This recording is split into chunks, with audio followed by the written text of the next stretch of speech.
It's now time for Check, please. Coming up next on the D1 and Done Pod. All right, welcome into another episode of Check Please, as we give you your midweek check-in of college hoops. I'm Robby Donahoe, Nick Mills, Dusty Mills, also locked in here. We're going to use this midweek pod as an opportunity to check in with all of you on maybe some games you might have missed, performances, top results that are kind of off the board. Maybe we'll highlight some plays and some moments that are just still crazy. No, we are not going to tell the official, don't you dare turn your back on me, I'm the best in the game. We're not going to do that, okay? That may or may not have happened this week already, but we're probably going to save that for the funnies coming up next week on Monday. So games that maybe surprised us, or results you probably should know about, a performance that should be acknowledged. We're going to talk a little bracketology as well, and then we'll look ahead to games that we can look forward to for this weekend, and we'll give you one question for the road. Nick, I want to start with you. Your game to highlight from the last few days. Yeah, Robby, I was trying to decide which of the SEC games last night I wanted to highlight, so I just threw them all in because they're all kind of linked together. Yeah. So, 3 results last night. Florida beats South Carolina 70-69. Arkansas beats Georgia 68-65. And Texas A&M beats Ole Miss 63-62. The reason they're all kind of linked together is I believe someone retweeted from our account this tweet from Peter Burns. Here's the tweet from Peter Burns last night on those 3 games. Yeah. Georgia, Ole Miss, and South Carolina led for 119 minutes and 14 seconds of the 120 minutes of the game time combined. Wow. Last night, and they went 0-3. So that was just the story of the night. There, especially Florida and Texas A&M were just losing the whole game. And for all 3 to pull them out, it's just insane, especially A&M. This is the second time they've done it. They did it against Oklahoma about 2 weeks ago. Ole Miss is now 0-2 since beating Bama. South Carolina just loses in heartbreak every single week. It's like their 3rd or 4th excruciating loss. South Carolina's having a season like Missouri did last year. You remember, like, Dennis Gates took Missouri to tournament. They went 0-18 last year. Seems like that's having Lamont Paris now. Tournament last year. They're winless in the conference. And then Calipari gets his first win. Shout out John. Wow. Boogie Flan out for the year as well with a hand injury. Yeah. A lot of jokes were made in a lot of different ways on that one. And Georgia just lost 3 in a row. But, yeah, three weird comebacks. The SEC is just a crazy league. There's something to watch every single night. 3 tough losses, especially 3 teams that could have really all used it. So it just means more, Robby. We'll have another great night in the Southeastern Conference. And who's going to – I would assume that Auburn's probably going to win it now. Tennessee we thought was going to be the team to kind of push the Tigers a little bit, but I'm not sure that's going to happen. I just wonder who the heck Auburn's going to lose to.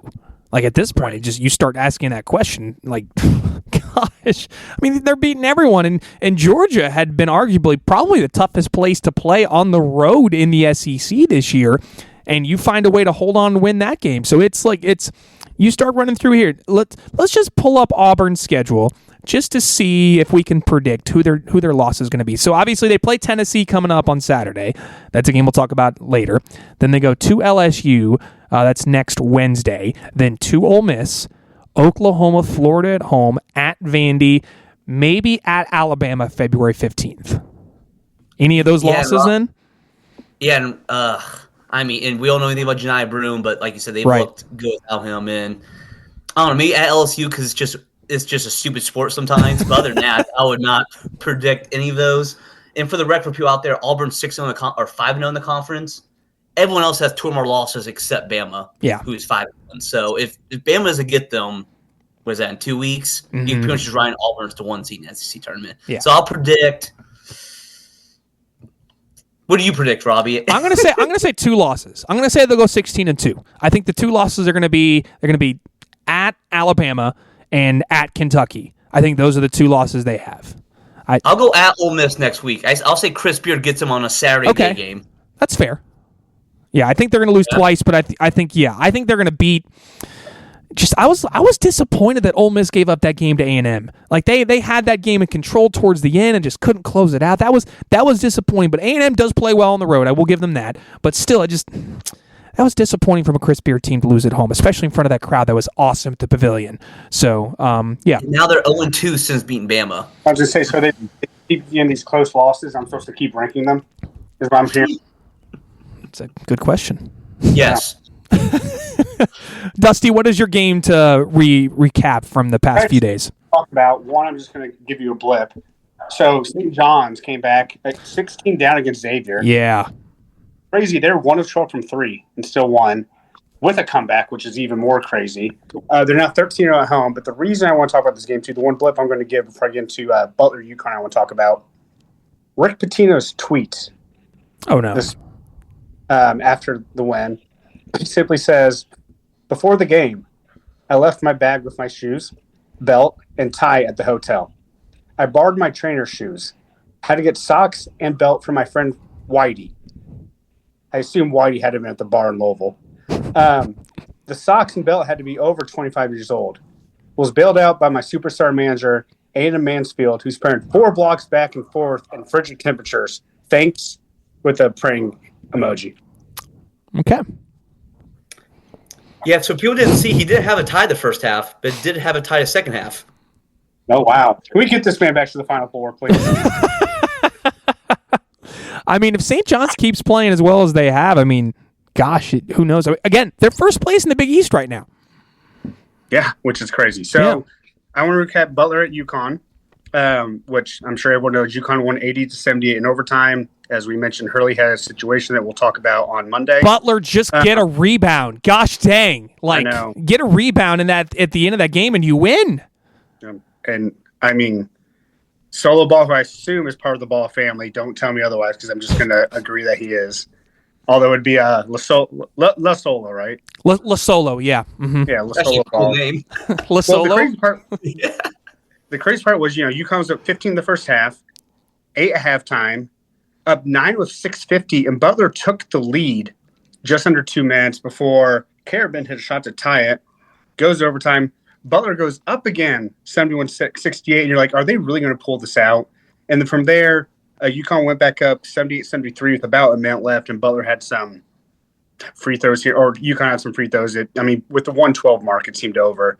The crazy stat I also got from that game, well, 2 things. One, UConn is very vulnerable. And I don't know if you guys have seen, but the thing over really Twitter or X, whatever the hell you call it now, is their foul discrepancy is horrible. In regards, so they foul more than their opponent then? They foul a ton more than their opponents. Okay. But the thing I don't get about that is they play a pretty wide open offense, so they don't have a lot of drivers, so that makes sense. They line a lot. So that's one. And then 2, quite frankly, he might be I'm not going to say the joke. But when the refs may not be teeing you up for reasons, but yeah, you may not be getting the calls that you want when you're being a D-bag. I thought this was crazy though. Do you guys want to guess Butler's all-time record against UConn?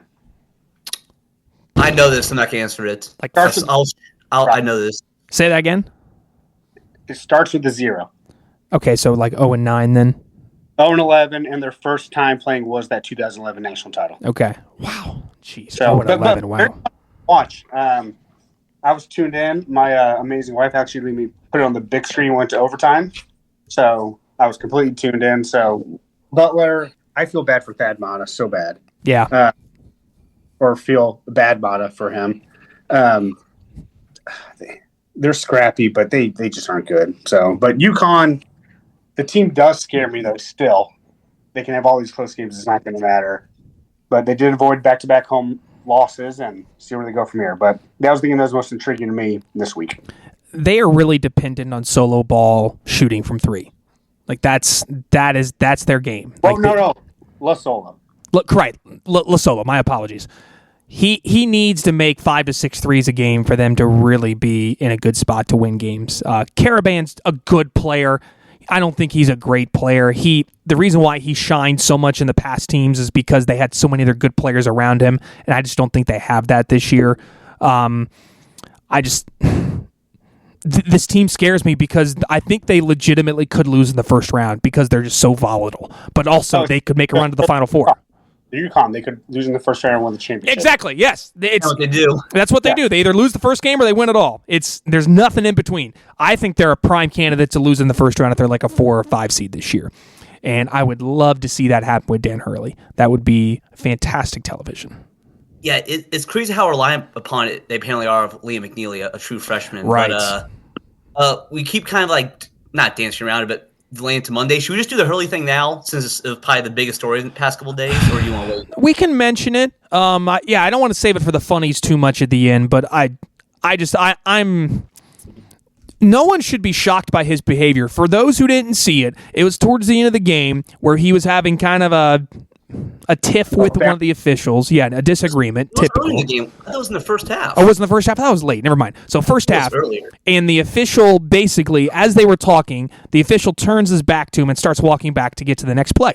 And Hurley basically, and you can lip read what he says, and it was confirmed, not don't turn your back on me, it was don't big time me, I'm the best effing coach in the game. That is Dan Hurley's actual words in that actual moment. Do we think, was that he's not wrong, right? That's why so we've talked about Hurley before. I'm not the biggest fan. I thought this was objectively funny. Yeah. Like, this is just him being him. And he was kind of somewhat self-aware about after the game, which that's all I really appreciate, which I think Crone can lose on. He kind of addressed it. Right. Really after the game. Again, my fan, not really, but I thought this was just objectively funny, in my opinion. Can I be unfunny about it? And I'm not being serious. I'm going to say this, not trying to get too deep. I mean, this is a guy who admitted that dealing with, like, suicide a few years back. Mm-hmm. I think he truly may be just like a psychopath. That's what we've said before. Is yeah. And so in that moment, he may have blacked out in that moment, and then because when they called him out afterwards, it was actually his response was kind of funny. Where he's just like, it was almost like an OS. I said that, yeah, and probably regretted it at the moment, but it is funny for sure. Sorry, I wasn't trying to get deep on that. No. He's crazy. And I saw something today, too, where all these UConn fans were trying to defend him. And I saw other responses like, yeah, we all defend Bob Knight at first, and look how he tailed off. Right? Like, yeah, but this is a different world we live in now. It's harder, yeah. Yeah. I'm... No. I will love Hurley. I will take everything back on Hurley if he throws a chair. Mm-hmm. Okay. Yeah. That'd be pretty funny. The audacity. I'll slightly disagree. He's got to one-up it somehow. The chair's been done. We need something above the chair now. Throw a manager, throw a manager on the court. Or if he, I guess, throws the Gatorade, the entire Gatorade cooler on the ref. Yeah. The possession arrow. Maybe if he yank it off the thing. That's a good one. Okay, you're right. The chair's in the past. We need something. That's going to be the moment is where Hurley disagrees with the jump ball vehemently, runs over, takes the possession arrow off the scoreboard clock operator table, and just runs off but he gets, as it's happening, he gets teed up and gets kicked out, and he takes the possession arrow with him into the locker room. And then changes the possession arrow to UConn no matter what. That would be great. Yes. What if let's say they get a 3 seed somehow, and Loyola makes a run, and it's 3-14 Loyola UConn. He gets pissed and he just rolls Sister Jean like walks over to her in the wheelchair and rolls her out of the arena. Like when you have a cart you're taking from Walmart and throwing it to like the thing in the parking lot. We shouldn't laugh about that, but that's really funny. Basically, all things considered, he's crazy, and everyone knows he's crazy. And I think everyone agrees that off the court, he seems actually like a pretty decent dude. It seems like a fun guy to be around, a cool guy to have a drink with. And can laugh at himself. Yes, yeah. But on the court, he's a crazy, nutso, chaos maniac. But he is the best coach in college basketball right now. I don't think there's any denying that. Now, his team is not the best team in college basketball right now, but the past 2 years, his teams have shown that they are exceptional. So, yeah, it's been. I felt bad for Butler because I thought they played well enough to win that game, and Jameel Telford had a really good look from 3 to win it at the end of overtime and just didn't come through with it. So, it's been a rough year for them. They finally got a good game out of Finley Bizjack, and of course they lose. Like Butler fans have been desperate for Finley Bisjack to have a good game. He was supposed to take a massive step this year as their starting point guard, and he has not. Even Andre Screen had a really good game too, and he's been really inconsistent. So, yeah, I feel for Butler fans, man. Those guys have been wanting to be a really good team ever since the Brad Stevens days, and it's just does not happen. All right, it's time for my game, and I should say I'm not shocked that Purdue lost. I'm more surprised at how they lost. And you look at the research, or you look at the past scores from teams that made that West Coast trip and came back in their first game back, and it did not go well in the Big Ten. That happened to Michigan. That happened to Illinois. It's now happened to Purdue. And that is not an excuse whatsoever. Playing 6 games in 16 days is ridiculous, in my opinion. But it's not an excuse to have a 16-point lead at home and lose to a 10-8 Ohio State team. I don't care how good they shot. I don't care about anything else. That just should not happen. There's bigger problems right now from that game for Purdue.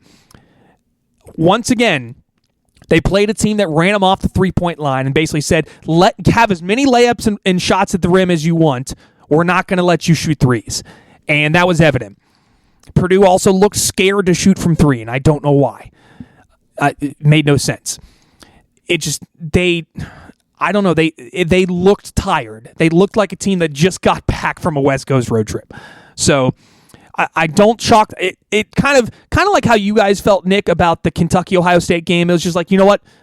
It is what it is. It's going to happen.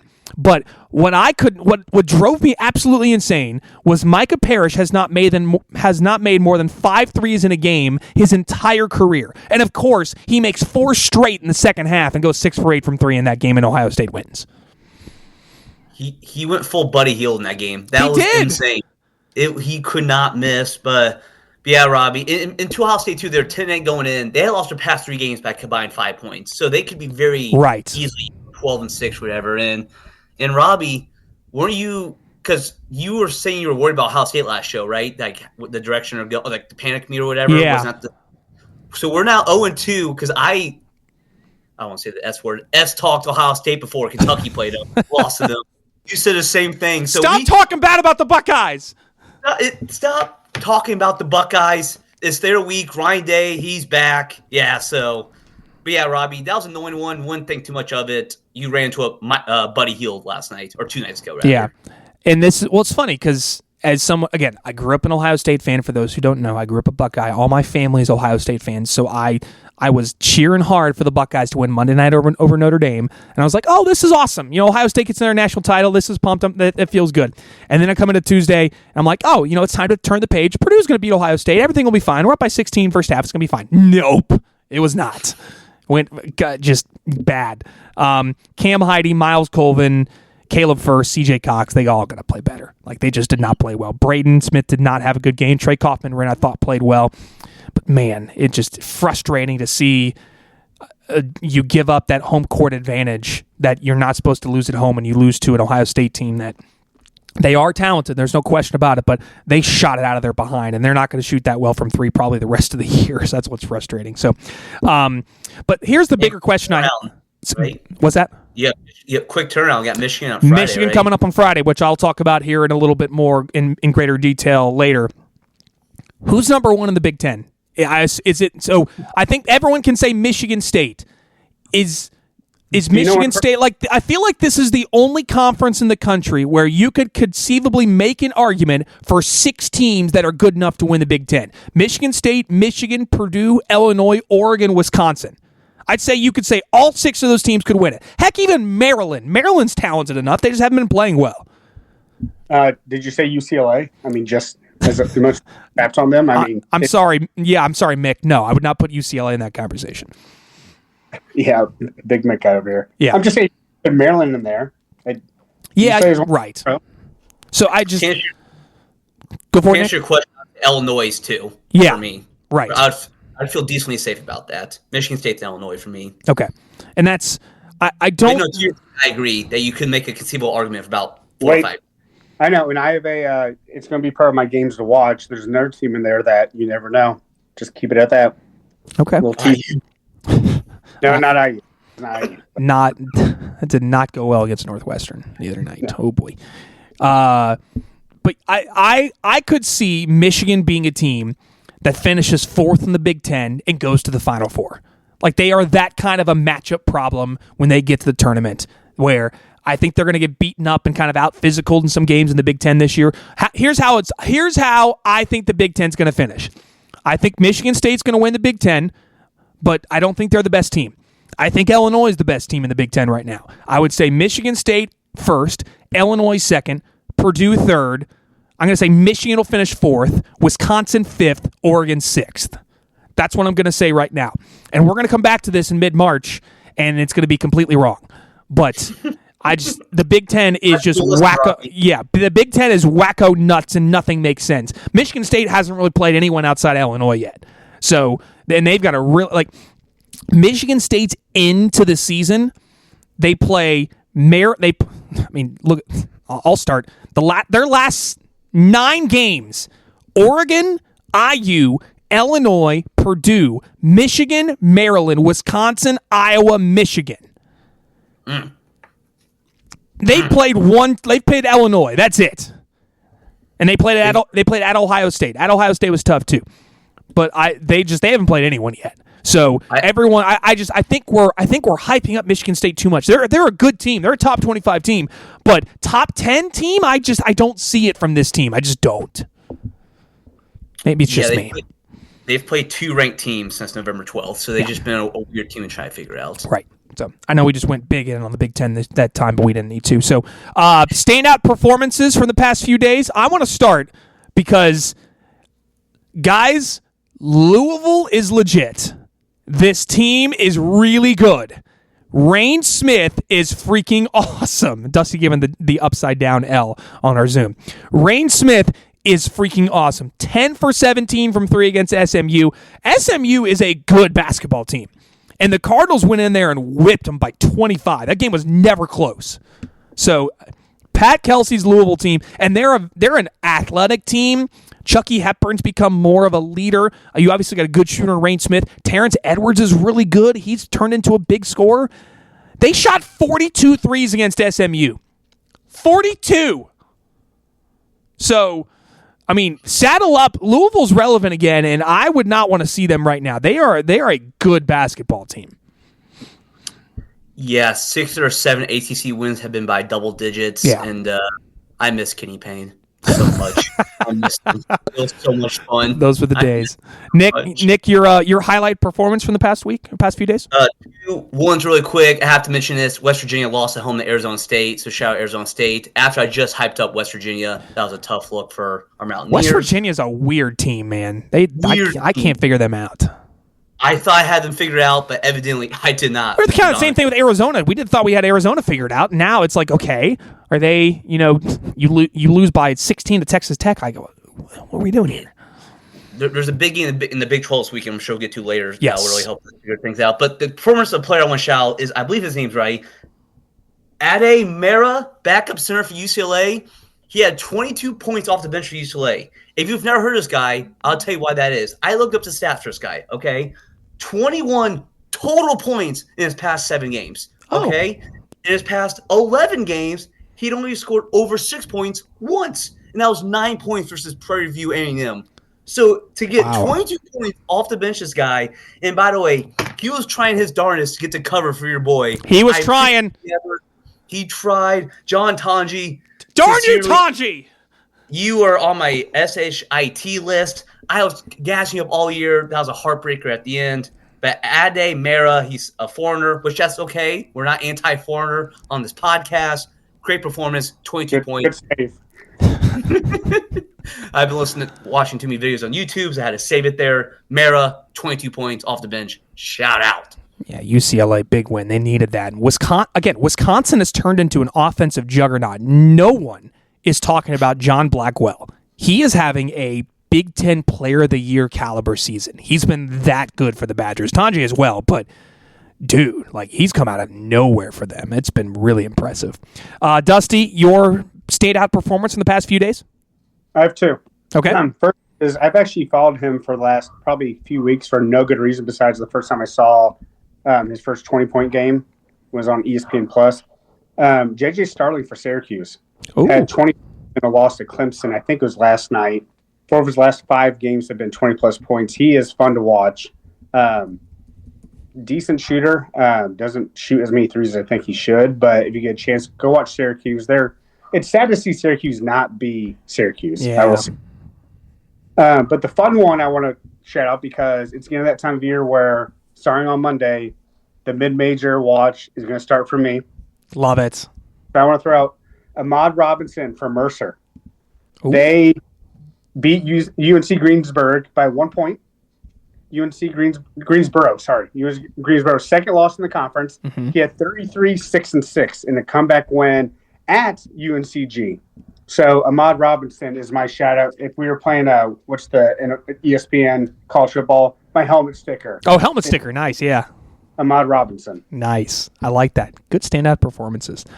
All right, games to watch for this weekend. I'll go ahead and start, and I will give you a game that's not really on the radar probably. Go to the Mid-American Conference. You're going to find 2 undefeated teams in the MAC playing each other this Saturday. That is Miami, Ohio at Akron. Akron, wow. Okay. So Miami, Ohio, I believe 6-0, Akron 5-0 in the MAC. That's a big game in the MAC. So, and Toledo's been really good too. So we love MACtion. That's one of our favorite things is Tuesday MACtion in November. No conference is notable that you want to throw out? What? No.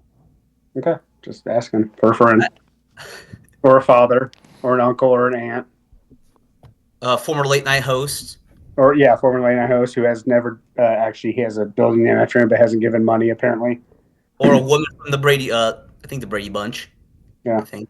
I'm not following what's happening here. I think so. By the way, Miami, Ohio, have they ever been good at basketball? I think that's like Wally Zerbiak was on the team when they were really good, yeah. And Julian Mavunga. Oh, yeah, Julian Mavunga was there. I forgot about that. Akron's been in the tournament a couple times recently, which, speaking of Akron, they're currently slotted in as a 14th seed on bracketology. They would play Purdue first round. Oh, no, that's the team that's going to be UConn. Can you imagine how pissed her? Oh, my gosh. If John Gross balled on bald violence, that would be great. I would love that. Nick, your game to watch for this weekend.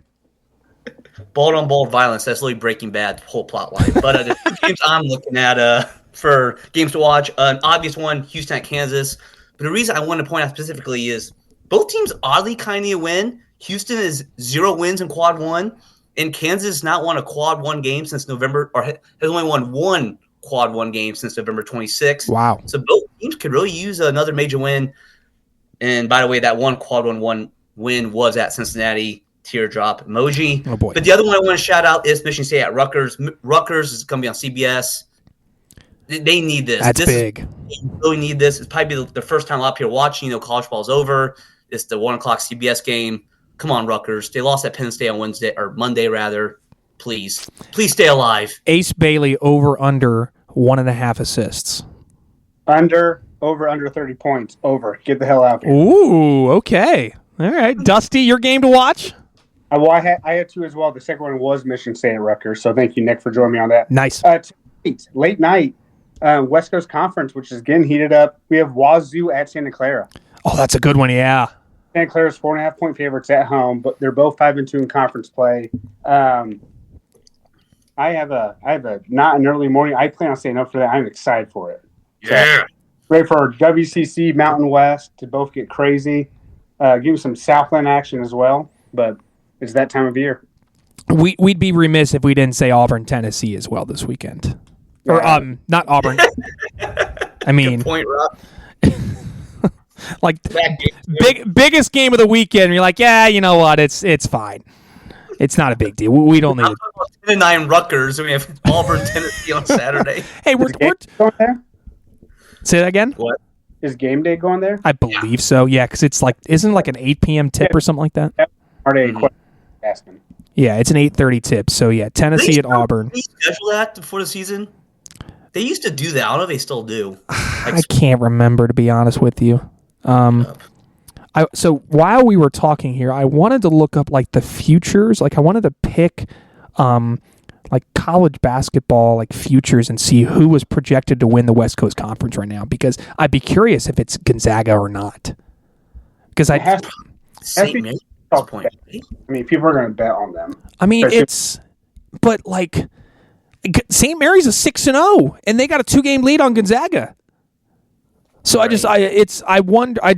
curious, and I can't seem to find it right now. But here, conference winners. Let's look it up. Here, I got it right here.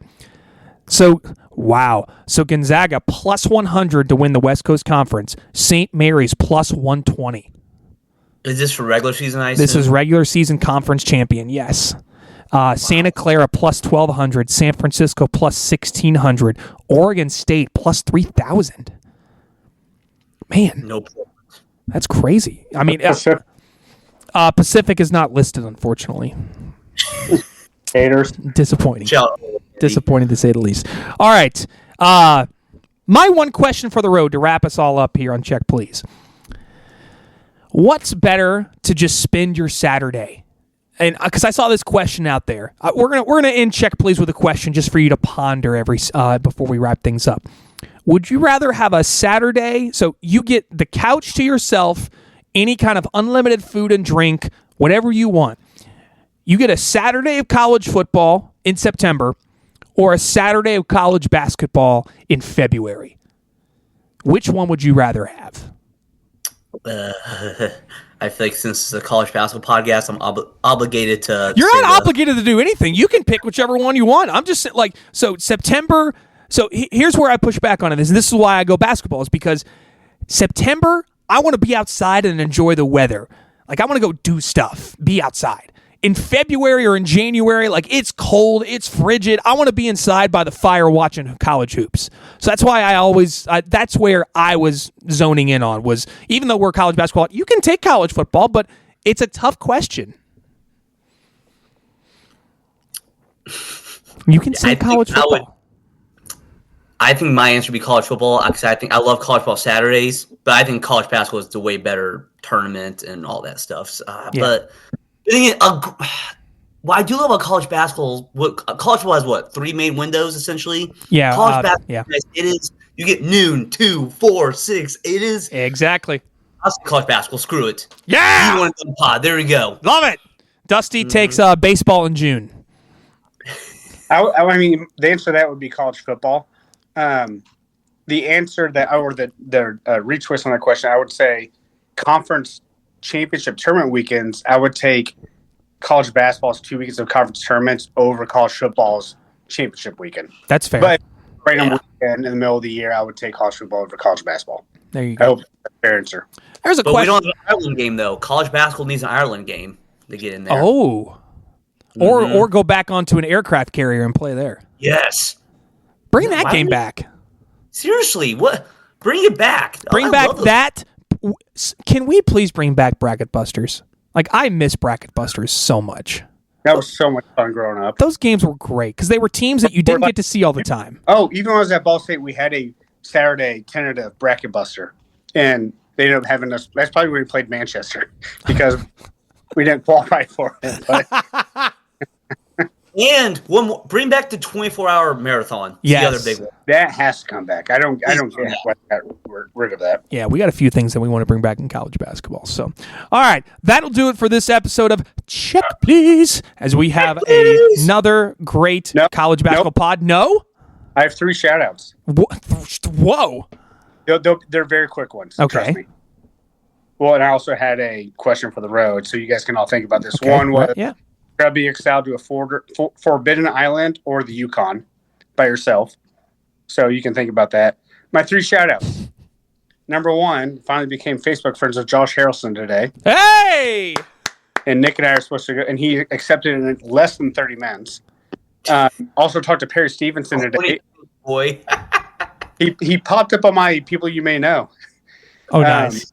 And Nick and I are going to be in Lexington next weekend for the Kentucky-Arkansas game. Woo woo! And we're supposed to hang out with Perry Stevenson and possibly AJ Stewart, former teammates of mine. Nice. Number 2, shout out to UC Irvine, who now is 17-2, 7-0 in conference.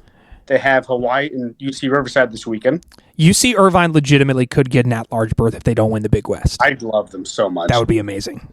And then number 3, how about to our IU Indy boys for giving Doug Gottlieb a know the loss? Yeah! Here is your regularly scheduled pod update on Doug Gottlieb and the Green Bay Phoenix. They are 2-19 in overall, and they're 0-10 in the Horizon League. We should try and get on his podcast, or vice versa. I think he's too busy. He's got too much. He's got too much going on. And scout. His eyes look awful. He needs. Do you think he 29 scouts? hours. Do you think he's doing any scouting work, or is his assistants just doing everything? I would assume. Possible. Yeah. Do a full radio show and podcast and be Division I head men's basketball coach. There's no way he's scouting. Dying man. Yeah, it's Green Bay. Obviously, that was not a good move on their part. I wonder if they're regretting this. I mean, they weren't relevant to begin with, but like, come on, it's ridiculous. Shout out. Now we can wrap it up. That's it for Check Please. Our regularly scheduled D1 and Done pod will be back on Monday. We look forward to seeing you then. With that being said, thanks for tuning in, everyone. We'll see you next time on Check Please. Check, please.